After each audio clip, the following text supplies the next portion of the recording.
My friends, one of the most dangerous enemies you'll ever face in your life is fear. But fear doesn't always come crashing into your life like a storm. It's often much quieter than that. It slips in through the cracks, whispers in the dark, and takes root in places you don't even realize. Fear wears many disguises. Sometimes it looks like worry. Sometimes it looks like hesitation. Sometimes it shows up as doubt.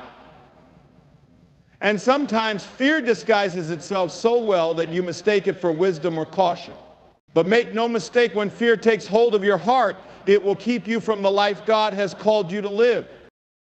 The Bible tells us God has not given us a spirit of fear, but of power and of love and of a sound mind. If fear does not come from God, then we know exactly where it comes from. Fear is the weapon of the enemy. And the enemy knows that if he can keep you afraid, he can keep you silent, he can keep you still. He can keep you from stepping out in faith, from speaking the truth, from following the path God has laid out for you. Fear is a prison, and too many of us have been living in it for far too long. Maybe you know what that prison feels like. Maybe fear has kept you from taking a step of faith because you're afraid you'll fail. You hear God calling you to something bigger, something greater, but fear whispers, what if you're not good enough? What if you don't have what it takes? And so you stay where you are comfortable, safe, but far from the life you were meant to live. Or maybe fear has kept you silent when you should have spoken up. You see injustice. You see people around you who need hope, who need truth, who need the love of Christ, but fear tells you to stay quiet. What if they reject you? What if they laugh at you? What if they think you're foolish?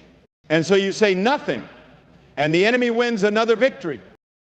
But my friends, the most dangerous thing about fear is that it makes you forget who God is. When fear takes over, it magnifies your problems and minimizes your God. You start to believe the lies that the mountain is too high, the battle is too hard, the storm is too strong. But I'm here to remind you today that our God is bigger than any fear you'll ever face. He is greater than any enemy that stands against you. The Bible tells us that if God is for us, who can be against us? You don't have to live in fear when you know the one who holds the world in his hands. Think of the story of Peter walking on water. As long as Peter kept his eyes on Jesus, he did the impossible. He walked on the waves. But the moment he looked at the wind and the waves, the moment fear entered his heart, he began to sink. That's what fear does. It takes your eyes off Jesus and fixes him on the storm. It convinces you that the danger is greater than the deliverer. But even when Peter began to sink, Jesus reached out his hand and saved him. And he'll do the same for you. Some of you have been sinking because you've been looking at the storm for far too long. You've been focused on the problems, the challenges, the what-ifs, and fear has pulled you under. But today I want you to lift your eyes. Look back to Jesus. Remember his power? Remember his promises. He said, I will never leave you nor forsake you. He said, do not be afraid, for I am with you. He said, peace I leave with you, my peace I give to you. My friends, when you stand on the promises of God, fear loses its grip. It's time to break free from the prison of fear. It's time to stop letting fear dictate your decisions, your words, your life. God has called you to more than a life of worry and hesitation. He has called you to be bold, to be strong, to walk in faith. Don't let fear steal your purpose.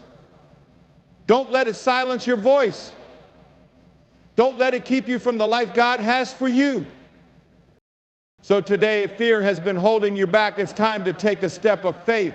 Even if your knees are trembling, even if your heart is pounding, take that step.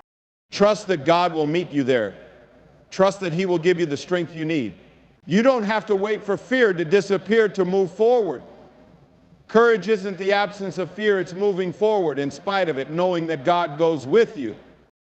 And when fear whispers its lies, when it tells you you're not enough, when it tells you the storm is too strong, when it tells you to stay where it's safe, remind fear of who your God is. Remind fear that the same God who parted the Red Sea, who calmed the storm, who conquered death itself, is the God who fights for you. Fear may come knocking, but you don't have to answer. Today, choose faith over fear. Choose trust over doubt. Choose to step out of the boat and walk toward Jesus, no matter how strong the wind or how high the waves. Because when you keep your eyes on him, you'll find that fear has no power over you. The prison doors have already been opened. The only question is whether you'll walk out. Let today be the day you break free. Let today be the day you silence fear with faith. Let today be the day you choose to believe that God is greater than anything standing in your way. And when you do, you'll find that the life God has for you, the life of boldness, of purpose, of peace, has been waiting for you all along. There's an enemy in your life that's harder to recognize because it often comes wrapped in familiarity and affection. It comes through the people around you, the voices you listen to, the relationships you keep, the company you allow to shape your thoughts and decisions. And sometimes, without even knowing it, we let these influences pull us away from God's purpose. You see, not everyone around you is helping you walk closer to the Lord. Not every voice in your life is speaking truth. Some of the people you love, some of the people you trust may be unknowingly or sometimes even knowingly working against the calling God has placed on your life. And that's not easy to hear. It's not easy to admit, but it's true. The Bible says, do not be deceived. Bad company corrupts good character. And yet, how often do we allow ourselves to be influenced by the wrong voices? We let negativity, doubt, and worldly thinking creep into our hearts because we're afraid of rocking the boat. We're afraid of setting boundaries. We're afraid of standing apart. But my friends, if you're more afraid of offending people than you are of offending God, you've got things backward. Maybe there's someone in your life who always speaks words of doubt. Every time you share a dream, every time you take a step of faith, they're quick to point out the risks, the problems, the reasons why it won't work. And slowly, their doubt becomes your doubt. Their fear becomes your fear. And without realizing it, you stop moving forward because you've started seeing life through their eyes instead of through God's promises. Or maybe there's someone who fills your life with negativity, someone who's always complaining, always criticizing, always focused on what's wrong. And after a while, that negativity starts to take root. You start to lose your joy. You start to see the worst in people. You start to forget the goodness of God because you're too busy focusing on the bad. And then there are those who lead you into compromise. They don't necessarily push you into sin outright, but they encourage you to lower your standards, to take the easy road, to blend in with the world. They make you feel like you're being too extreme, too serious about your faith. And little by little, you start to let go of your convictions. You start to drift. But my friends, you cannot follow God and follow the crowd at the same time. Sometimes following God means standing alone. Sometimes it means walking away from people who refuse to walk in the same direction. And I know that's hard. I know it's painful, but your relationship with God must always come first. Jesus himself experienced this. There were times when the crowds followed him, but there were also times when they turned away. Even some of his closest followers walked away when his teachings became too hard. And yet Jesus never compromised truth for the sake of keeping the crowd. He never softened his messages to make people more comfortable, and neither should we. Now, that doesn't mean you stop loving people. It doesn't mean you stop showing grace. But there's a difference between loving someone and letting them lead you. There's a difference between being kind and being influenced. And sometimes the most loving thing you can do is create distance because your own walk with God is at stake. Maybe there's someone in your life you need to step back from. Maybe there's a voice you need to stop listening to. Maybe there's a relationship that's been pulling you away from the things of God. And if that's the case, I want you to hear this. You are not being unkind by protecting your faith. You are not being harsh by guarding your heart. The Bible says, above all else, guard your heart, for everything you do flows from it. My friends, the people you surround yourself with will either draw you closer to God or pull you away from him. There is no neutral ground. So take a good, honest look at the influences in your life. Are they building your faith or tearing it down? Are they pushing you toward your calling or pulling you off course? Are they speaking life or speaking doubt? And if you realize that some of the voices in your life have been leading you astray, it's time to make a change. It's time to choose God's voice above every other voice. It's time to surround yourself with people who will encourage you, strengthen you, and challenge you to grow. You see, the right people will remind you of God's promises when you're tempted to forget. They'll pray with you when you're too weak to pray for yourself. They'll speak life when the enemy speaks lies.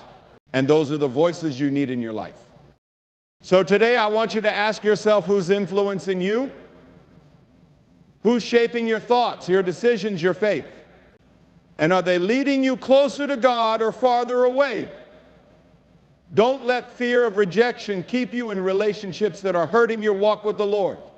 Don't let the need for approval drown out the voice of God. Because at the end of your life, you will not stand before the opinions of people. You will stand before the throne of God. And I want you to hear those words, "Well done, my good and faithful servant." But to hear those words, you may have to make some hard choices now. You may have to walk away from some people. You may have to stand alone. But you will never stand alone when you stand with God. So choose your influences carefully. Guard your heart fiercely. And always, always follow God's voice above every other voice. There's an enemy in your life that's so subtle, so quiet, that you might not even recognize it as an enemy. It doesn't come with fear or loud opposition. It comes disguised as ease and comfort. And if you're not careful, it will lull you into a place of complacency where you stop growing, stop moving forward, and stop living out the purpose God has for you. You see, comfort isn't always a blessing. Sometimes it's a trap. It feels good. It's familiar. It's safe. And there's nothing wrong with resting in God's peace, but when comfort keeps you from stepping out in faith, when it keeps you from taking risks for God's kingdom, when it keeps you from pushing forward in your walk with Christ, that's when it becomes dangerous.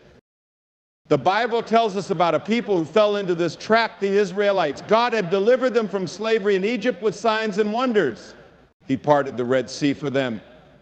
He provided manna from heaven. And he promised them a land flowing with milk and honey. But when it came time to step into that promise, they hesitated. They saw the giants in the land and fear took over. They wanted to go back to what was familiar, even if that meant going back to slavery. That's what comfort does. It makes you long for what's familiar, even when God is calling you to something greater. And I wonder how many of us are still wandering in the wilderness because we've chosen comfort over courage.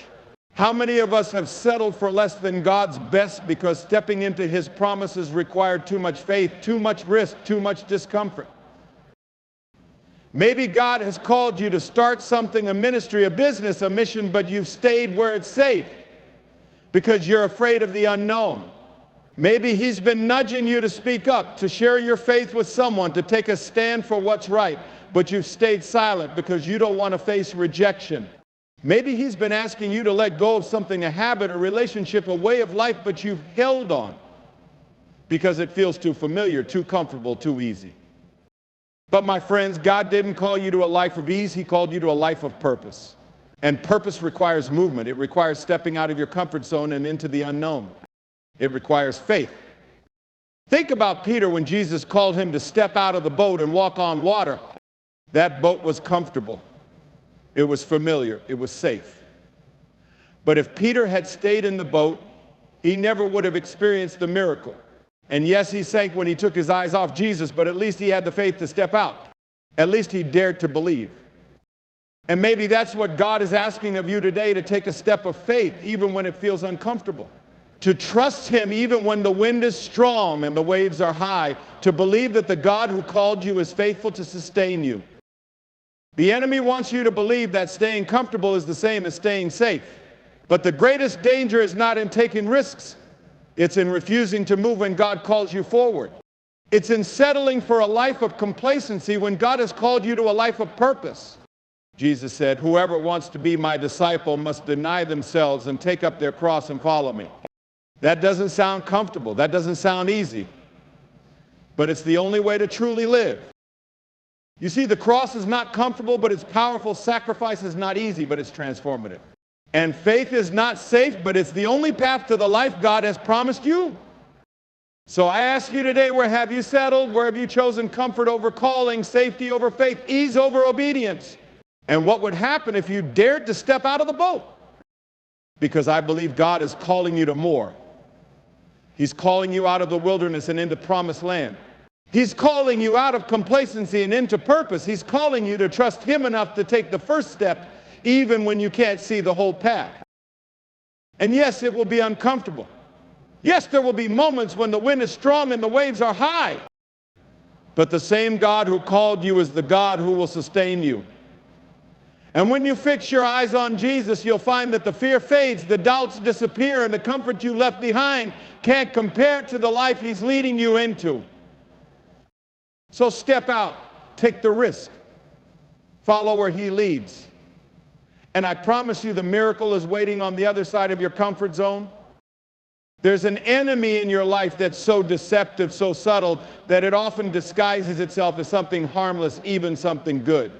That enemy is pride.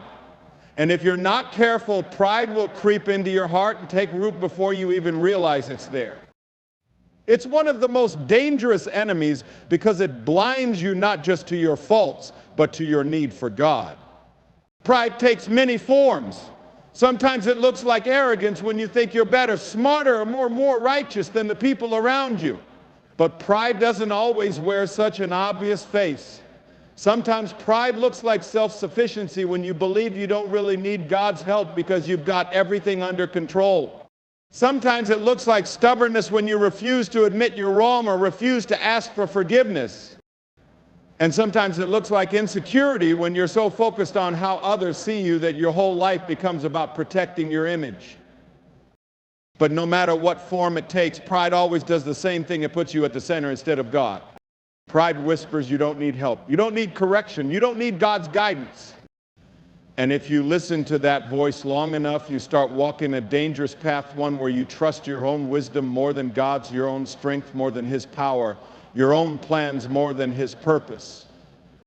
The Bible warns us over and over about the dangers of pride. Proverbs tells us pride goes before destruction and a haughty spirit before a fall. And yet how often do we ignore that warning? How often do we let pride lead our decisions, shape our words, and control our actions? Maybe you felt the weight of pride in your own life. Maybe there was a time when you resisted God's direction because it didn't line up with your own plans. Maybe you held on to a grudge because your pride wouldn't let you be the one to say, I'm sorry. Maybe you stayed silent when you should have confessed, or you kept going your own way when God was calling you to turn back. My friends, pride is not just a small flaw, it's a deadly enemy. It builds walls between you and the people you love. It builds walls between you and God. And if you let it take hold, it will keep you from the life God wants for you. Think about the story of the prodigal son. When he left his father's house, it was pride that led him away. He thought he knew better. He wanted to live life on his own terms without anyone telling him what to do. But where did that pride lead him? To a place of emptiness, brokenness, and regret. And it wasn't until he humbled himself, until he admitted his need for his father, that he found his way home. And the same is true for us. Pride will always lead us away from God's presence. It will leave us empty, lost, and far from home. But when we humble ourselves, when we admit our need, when we lay down our pride and reach out to God, that's when we find grace. That's when we find forgiveness. That's when we find our way back to the life we were meant to live. Jesus told a story about two men who went to the temple to pray. One was a Pharisee, proud of his righteousness, listing off all the good things he'd done. The other was a tax collector, too ashamed to even lift his eyes to heaven. He simply prayed, God, have mercy on me, a sinner. And Jesus said it was the humble man, not the proud one, who went home justified before God. You see, God isn't impressed by our achievements. He isn't moved by our self-sufficiency. What touches the heart of God is humility, a heart that says, Lord, I need you. I can't do this on my own. And when you approach God with that kind of humility, he meets you with grace, with mercy, with open arms. But pride will keep you from that. Pride will keep you holding on to your own way, even when it's destroying you. It will keep you pretending you're okay when you're falling apart inside. It will keep you from asking for help, from admitting your mistakes, from receiving the love and forgiveness God is offering you. So I ask you today, where has pride taken hold in your life? Where have you been too stubborn to listen, too proud to admit your need, too focused on your own way to follow God's? And are you willing to lay that pride down today? Because the truth is, God can't fill a heart that's already full of itself. He can't lead someone who refuses to follow. He can't heal someone who won't admit they're broken. But when you humble yourself, when you come to God in honesty and surrender, that's when his power begins to work in your life. So today, let's make a choice. Let's lay down our pride. Let's admit our need. Let's open our hearts to God's correction, God's guidance, God's grace. Because the life you're longing for, the peace, the joy, the purpose you were created for, it's waiting on the other side of humility. There's an enemy in your life that works quietly, often unnoticed, but its impact is devastating. It doesn't come with a sudden attack. It seeps in slowly, little by little, until it has a firm grip on your heart. That enemy is fear. And if you're not careful, fear will control your decisions, shape your perspective, and keep you from the life God has called you to live.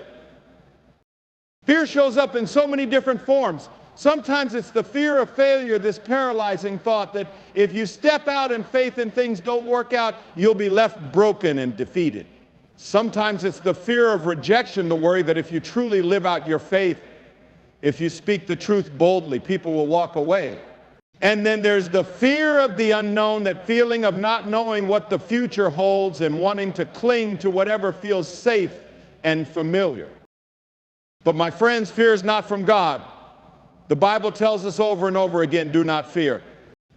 And yet so often we let fear dictate our lives. We stay in places God has called us to lead because we're afraid of what's next. We stay silent when God is calling us to speak because we're afraid of what people might think. We hold back when God is calling us forward because we're afraid we might fail. But listen to me, fear is a liar. It will tell you that you're not enough, that you don't have what it takes, that the risk is too great. It will whisper that God won't really come through for you, that you're safer staying where you are, that stepping out in faith isn't worth the cost. But those are lies straight from the enemy's mouth. Because the truth is, God has not given you a spirit of fear, but a power of love and of a sound mind. Think about the story of Joshua. After Moses died, God called Joshua to lead the people of Israel into the promised land. But that wasn't an easy task. There were battles ahead. There were giants in the land. And I'm sure Joshua felt fear, but what did God say to him? Be strong and courageous. Do not be afraid. Do not be discouraged, for the Lord your God will be with you wherever you go. That same promise is for you. God is with you. And when you know that, when you really believe that, fear loses its power. It doesn't mean you'll never feel afraid. There will still be moments when fear knocks at your door, but you don't have to let it in. You don't have to let it take over your heart and your mind. You don't have to let it control your life. Maybe there's something God has been calling you to do, but fear has been holding you back. Maybe it's a new step of faith, a new direction, a new opportunity, and you've been hesitating because you're afraid of what might happen. But I want to ask you this: what if you trusted God more than you feared the unknown? What if you believed His promises more than you believed your doubts? What if you stepped out in faith, knowing that even if you stumble, even if you fall, God's hand will catch you? You see, faith isn't the absence of fear. It's choosing to trust God even when you feel afraid. It's believing that His plans are good even when you can't see the whole picture. It's taking that first step even when you're not sure where the path will lead. And every time you choose faith over fear, you grow stronger. Every time you say yes to God, even when you're trembling, you take one more step toward the life He's calling you to live. But fear will try to keep you stuck. It will keep you focused on the worst case scenario, on all the things that could go wrong. It will make the giants seem bigger than they really are, the mountains seem higher, the storm seems stronger. But my friends, when your eyes are fixed on Jesus, those giants start to shrink. Those mountains start to move. Those storms start to calm, because you realize that the God who is for you is greater than anything that stands against you. So I ask you today, what would your life look like if fear wasn't holding you back? What step of faith would you take? What dream would you pursue? What purpose would you step into? And what's stopping you from doing it right now? Because the truth is, you don't have to wait until you feel fearless to move forward. You just have to decide that your trust in God is bigger than your fear of failure. You just have to take one step of obedience and then another, knowing that with every step, God is with you, guiding you, strengthening you, making a way where there seems to be no way. So don't let fear keep you from the life God has for you. Don't let it silence your voice, shrink your dreams, or steal your joy. Stand firm in God's promises. Walk boldly in His calling. And remember, when you follow Him, you never walk alone. There's an enemy in your life that's more deceptive than almost any other because it disguises itself as something harmless, even something responsible. It's the enemy of distraction. And if you're not careful, it will keep you so busy, so preoccupied that you'll miss the very purpose God created you for. Distraction doesn't always come in the form of bad things. Sometimes it's the endless to-do list, the demands of work, the pursuit of success, or even the good things that fill your days. But when those things take your focus off God, when they drown out His voice and pull your heart away from what truly matters, they become dangerous. Because distraction doesn't just steal your time, it steals your attention, your energy, and your devotion. One of the clearest examples of this is found in the story of Mary and Martha. You know the story. Jesus came to their home, and while Mary sat at His feet listening to His words, Martha was busy with all the preparations. She was working hard, serving, doing good things, but she was missing the better thing. And when she complained, Jesus gently told her, "Martha, Martha, you are worried and upset about many things, but few things are needed, or indeed only one. Mary has chosen what is better, and it will not be taken away from her." How often do we find ourselves like Martha, rushing from one task to the next, filling our schedules, trying to do it all, while the voice of Jesus calls us to sit at His feet to listen, to be still. But we're too distracted, too busy, too consumed with things that won't last. And the enemy loves to keep you distracted because if he can't destroy you, he'll settle for distracting you. He'll fill your life with noise so you can't hear God's voice. He'll fill your time with busyness so you never stop long enough to seek God's direction. He'll fill your heart with worry over things that don't matter so you miss out on the things that do. But the truth is, distraction is costly. It costs you intimacy with God. It costs you peace. It costs you clarity and purpose. And if you let it, distraction will keep you so occupied with the temporary that you never invest in the eternal.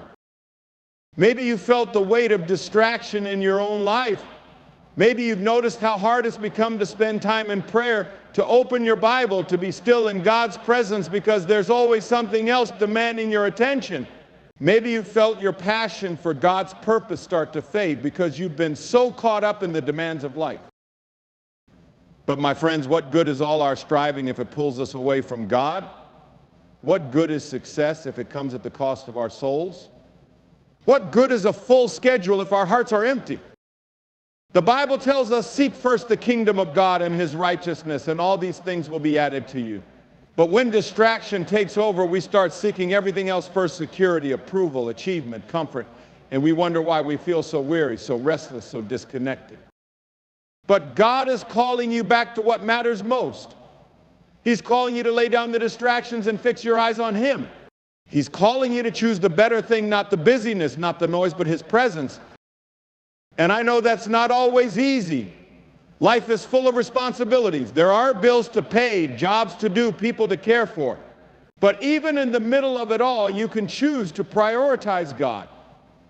You can choose to make space for Him, not just in the margins of your life, but at the very center.